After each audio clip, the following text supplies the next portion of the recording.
Find the mode of the following data, इसका mode find out करना है। एक गिवन है, यहाँ पर आपको गिवन लिखना है, गिवन 5 6 9 6 12 3 6 11 6 एंड 7। मोड का मतलब क्या होगा, जो ज्यादा टाइम रिपीट होगा वो मोड होगा। 6 6 6 ज्यादा टाइम रिपीट है, इसलिए इसका मोड आंसर क्या लिखेंगे, 6 आपको लिख सकते हैं। बहुत सिंपल सा क्वेश्चन है ये। देखिए ये भी very important question, express tan theta in terms of sin theta. tan theta को आप sin थीटा में आपको लिखना है, तो यहां पर tan theta is equal to, एक फॉर्मूला आपके पास है sin theta by cos theta, आप इसको लिख सकते हैं sin theta by cos theta. यहां पर कुछ फॉर्मूले आपके बनते हैं, देखिए sin square theta plus cos square theta is equal to 1, एक फॉर्मूला आपके पास है। तो cos square theta is equal to ये हो जाएगा 1 माइनस साइन स्क्वायर थीटा, ये भी एक फॉर्मूला आपके पास। cos theta is equal to ये स्क्वायर में रूट बन जाएगा 1 माइनस साइन स्क्वायर थीटा, इस तरह ये बनेगा। तो यहां पर आप क्या कर सकते हैं, ये sine theta is equal to cos theta को क्या लिख सकते हैं, under root 1 minus sine square theta लिख सकते हैं। इस तरह आपको फॉर्मूला आ जाएगा। चलिए देखिए, right the formula for finding the median of group data. Median का फॉर्मूला आपको लिखना है, तो मीडियन का फॉर्मूला आपको लिखकर उसके फुल फॉर्म्स आपको लिखना है। Median is equal to L plus n/2 minus CF by F into H, ये मीडियन का फॉर्मूला। अब इसके फुल फॉर्म्स लिख लीजिए। L is equal to lower boundary of median class, lower boundary of median class. n का मतलब होगा number of observation, number of observation. CF होगा क्यूमुलेटिव फ्रीक्वेंसी, क्यूमुलेटिव L है ये क्यूमुलेटिव फ्रीक्वेंसी भी लिख सकते हैं, ऑफ ये भी लिख सकते हैं, क्लास प्रेसीडिंग द मीडियन क्लास, ये भी आप लिख सकते हैं इतना, या आप क्यूमुलेटिव फ्रीक्वेंसी आप लिख सकते हैं। F है frequency of median class, frequency of median class. H क्या होगा, क्लास साइज। इस तरह इसका फुल फॉर्म आप लिख सकते हो। चलिए देखिए, A is equal to given है आपके पास 1 2 3, B is equal to given है 3 4 5। आपको A minus B, B minus से फाइंड आउट करना है। A माइनस बी अगर आप कर रहे हैं तो A की वैल्यू 1 2 3 माइनस B की वैल्यू है 3 4 5। दोनों में जो सेम है वो कट करके फर्स्ट में जो बच रहा है वही लिखना है 1 2।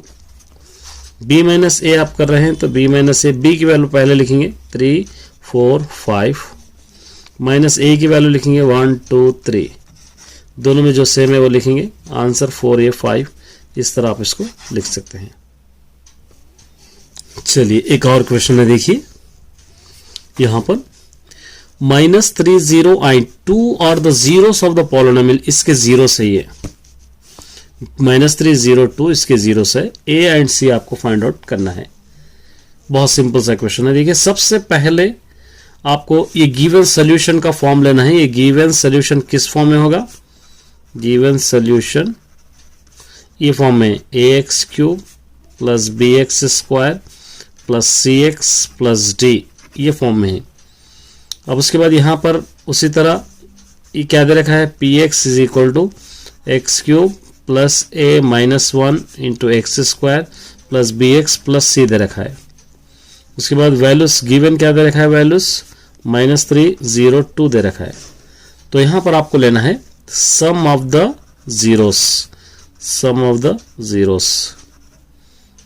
ये अल्फा होगा, ये बीटा होगा, ये गामा होगा, ठीक है। और उसी तरह यहां पर क्या होगा, alpha plus beta plus gamma is equal to -b/a। यहाँ पर a इज इक्वल टू कुछ भी ना हो तो 1 होगा, b इज इक्वल टू होगा a minus 1, c is equal to होगा b, d और d इज इक्वल टू होगा c। ये वैल्यूज है। तो अब यहाँ पर alpha plus beta plus gamma यहाँ से आप ले सकते हैं -3 + 0 + 2 इज इक्वल टू -b, यहाँ से -a माइनस 1 बाई a 1 है, ये दोनों को माइनस कीजिए 1 इज इक्वल टू यहाँ से क्या होगा -a + a1, a is equal to -a is equal to 1, इस तरफ ला लेंगे -1 -a इज इक्वल टू यहाँ पर से ये -1 होगा, -3 + 2 -1, ये -a -2 +1 होगा, इस तरफ ला लेंगे -1 तो ये -2 होगा, ये दोनों कैंसिल हो जाएंगे, a इज इक्वल टू 2। तो प्रोडक्ट ऑफ द जीरोस,